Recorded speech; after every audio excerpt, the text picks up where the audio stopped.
Jadi Senin kemarin mantan Mendikbudristek periode 2019 sampai 2024 Nadiem Makarim jalan-jalan ke daerah Blok M bukan buat nongkrong lanjut ngopi-ngopi sambil main Chromebook, tapi memenuhi panggilan Kejaksaan Agung sebagai saksi.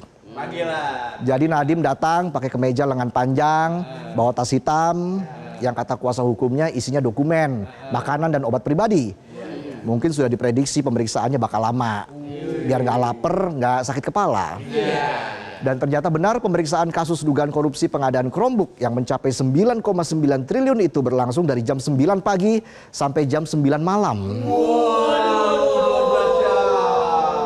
Angka 9 biasanya bermakna bagus ya. Tapi kadang juga bermakna akhir perjalanan. Jangan-jangan pemeriksaan Nadiem jadi akhir dari sengkarut kasus ini. Ya, lihat nanti aja, kita nggak boleh buruk sangka. Cuma sedikit curiga. Meski pas datang Nadiem pasang muka statue, setelan cuek. Tapi pas selesai pemeriksaan akhirnya mau bicara ke media. Nadiem bilang bakal kooperatif dan menegaskan statusnya adalah saksi. Dia juga menjelaskan kedatangannya ke Kejagung adalah bentuk kepatuhan warga negara terhadap hukum. Tapi begitu wartawan tanya lebih lanjut, Nadiem langsung balik statue, setelan cuek. Gak ada jawaban. Mingkem doang kayak ngajak ngobrol gebetan ngambek, gak diturutin jalan. Kita malam ini di rumah aja ya Beb, lagi bokek. Gimana Beb, kok diem aja sih Beb? Tapi di rumah ada 9 triliun kok Beb. Bebeknya langsung ngomong, you are the best. Balik lagi ke Nadiem, setelah dicecar dia cuma bilang kalau keluarganya sudah nunggu di rumah. Lah dikira dia doang yang keluarganya nungguin. Wartawan yang nungguin, Anda ngomong juga ditungguin keluarganya, keles. Ats gak nih? Kata Kepala Pusat Penerangan Hukum Kejagung, Harli Siregar, Nadiem dicecar sekitar 31 pertanyaan oleh penyidik.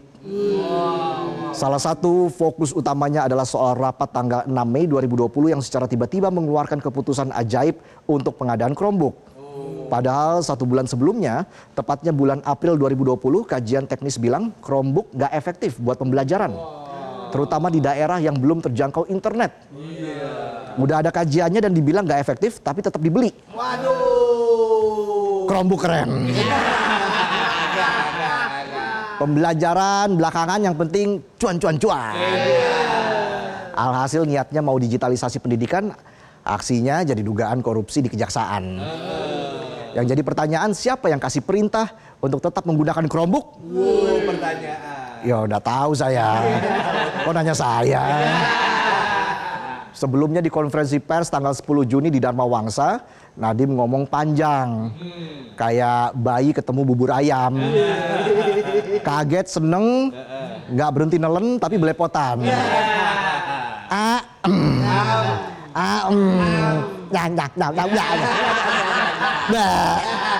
Nadiem bilang pengadaan sudah sesuai prosedur. Chromebook dipilih karena lebih murah 10-30% dibanding OS lain. Dan aplikasi Chromebook lebih mudah dikontrol, biar anak nggak terpapar pornografi dan judol. Nadiem juga ngeyel kalau Chromebook cuma buat sekolah yang udah ada internet.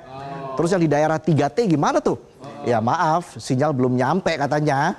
Jadi harap bersabar, ini ujian bukan pelajaran.